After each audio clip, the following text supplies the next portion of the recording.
اقبال جو ہیں اپنی نظموں کے لیے، جیسے ترانہ ہندی، سارے جہاں سے اچھا ہندوستان ہمارا، ہمالیہ کا گیت، تو چھوٹی چھوٹی چیز بچوں کے لیے بہت سے وہ لکھے، تو نظموں کا دور شروع ہوا۔ حال ہی نے لکھا وہ وطن کے بارے میں، کہ ان کی شاعری میں یہ ہے کہ اگر ہمیں ہماری جو ہمارا ہندوستان ہے اس کی ایک مٹھی مٹی بھی میں نہیں دوں گا، اگر مجھے پوری جنت دے دی جائے تو بھی نہیں دوں گا، کہ اس کی قیمت جو اتنی بیان کی کہ ہمارے ملک کی، ہمارے جو اس کی ایک ایک مٹی، ایک ایک ذرہ جو ہے ہمیں اتنا قیمتی ہے کہ اگر کوئی کچھ بھی دے دے ہمیں تو ہم اسے انکار کر دیں گے، نہیں دیں گے۔ تو ہاں، یہی دور ہے اقبال کا، غالی کا، محمد حسین آزاد کا۔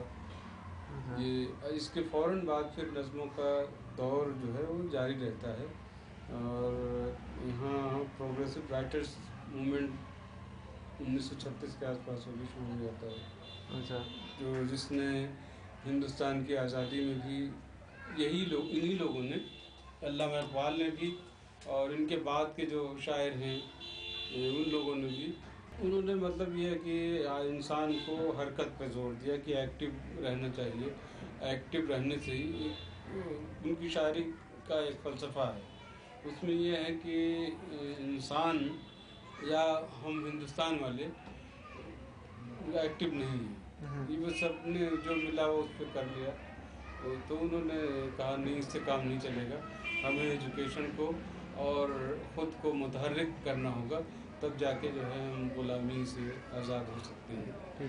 تو ان کی شاعری میں یہی تھیوری، پوری شاعری میں، نظموں میں اسی پر ہے۔ اس کے بعد علامہ اقبال کے جو بڑے شاعر کا نام آتا ہے وہ جوش ملیح آبادی کا ہے۔ آپ سمجھیے ان کا پہلا جو کلیکشن ہے 1920 میں آیا تھا، جوش ملیح آبادی کا پہلا شعری کلیکشن 1920 میں آیا تھا۔ تو پہلے پاکستان چلے گئے تھے، لیکن اس زمانے میں ان کی نظمیں جو ہیں وہ گائی جاتی تھیں، جو فوجی تھے، جو لڑنے والے تھے، جو موومنٹ چلا رہے تھے، فوجی تو نہیں کہیں گے کیونکہ فوج تو انگریزوں کی تھی، لیکن تو جو انڈیپینڈنس کے لیے لڑ رہے تھے، آزادی کے لیے لڑ رہے تھے، وہ جوش کی نظمیں گایا کرتے تھے۔ انقلاب، یا ان کی ایک نظم ہے ایسٹ انڈیا کمپنی کے فرزندوں سے خطاب، اس میں جو ہے انگریزوں کو بہت لعن طعن کی اور اس پہ پابندی بھی لگ گئی تھی، ارسٹ بھی ہوئے تھے۔ اس کے بعد ہی جوش کے جو دوسرے شاعر آپ سمجھ لیجیے ساحر لدھیانوی ہیں، اور مجاز ہیں، اور کیفی اعظمی ہیں، سردار جعفری، جو ابھی تک بعد میں بھی شاعری کرتے رہے، اور ابھی 2-4 سالوں میں ہی ان کا انتقال ہوا ہے، ڈیتھ ہوئی ہے، ابھی تک یہ نسل جو ہے وہ موجود تھی۔ جیسے اور موومنٹ دوسرے لٹریچر میں ہے کہ شروع میں، اب آپ دیکھیے اس میں ہندی کا جہاں تک سوال ہے کہ بھکتی کال، اس سے پہلے ویر گاتھا کال، اور ویر گاتھا کے بعد جو ہے بھکتی کال کا دور شروع ہوتا ہے، پھر ہے کہ اپنے وطن سے محبت کا پریم پرسنگ کہہ لیجیے، اور اس کے بعد پھر جو آتا ہے یہی آندولن آتا ہے جس میں پرگت شیل کہتے ہیں، پھر آدھنکتا آتا ہے، تو اسی طرح اردو میں بھی جو اس طرح کی تحریکیں، موومنٹس رہے ہیں۔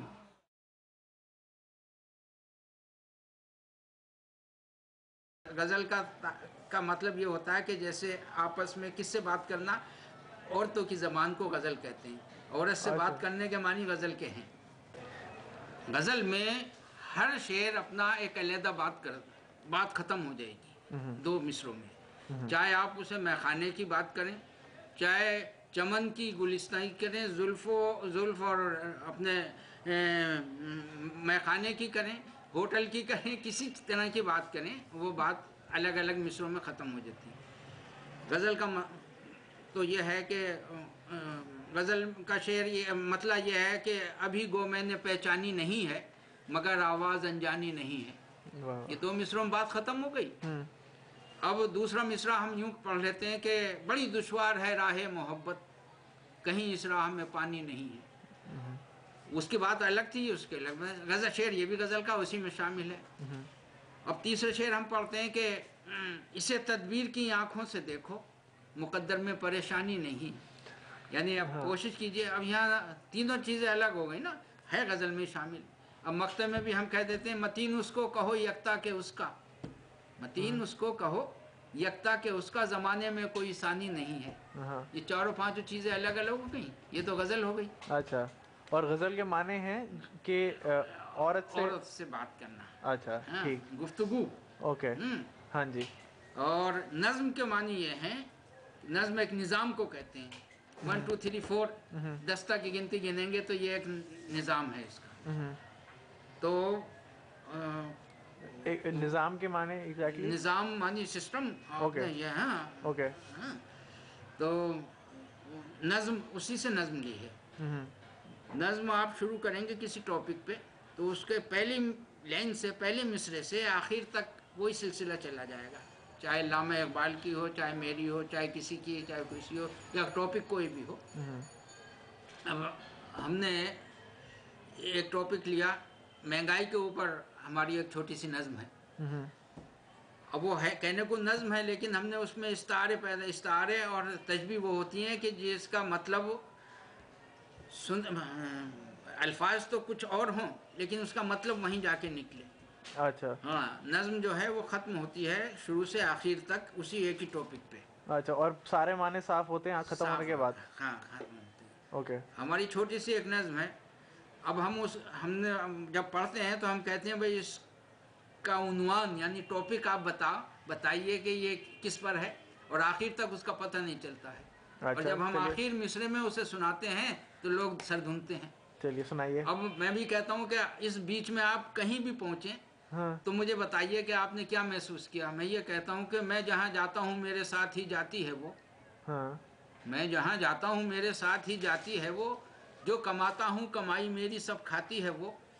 جب کہا میں نے کہ بابا میرا پیچھا چھوڑیے اور دنیا میں بہت ہیں ان سے رشتہ جوڑیے، اتنا کہنا تھا کہ وہ غصے میں بل کھانے لگی. سن کے میری بات وہ مجھ کو یہ سمجھانے لگی، چھوڑ کر جاؤں جو تم کو میں کوئی ہرجائی ہوں، میں تو بھارت میں پلی ہوں اور یہیں کی جائی ہوں.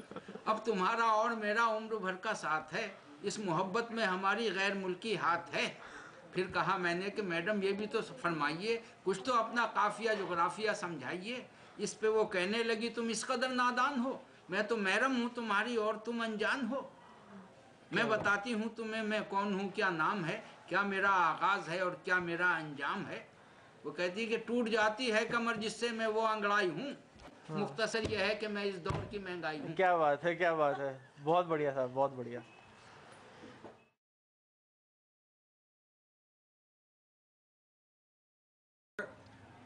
مرثیہ جو ہوتا ہے وہ خاص مرنے والے کی یاد میں کہا جاتا ہے، جیسے حضرت امام حسین علیہ السلام پر کہا جاتا ہے.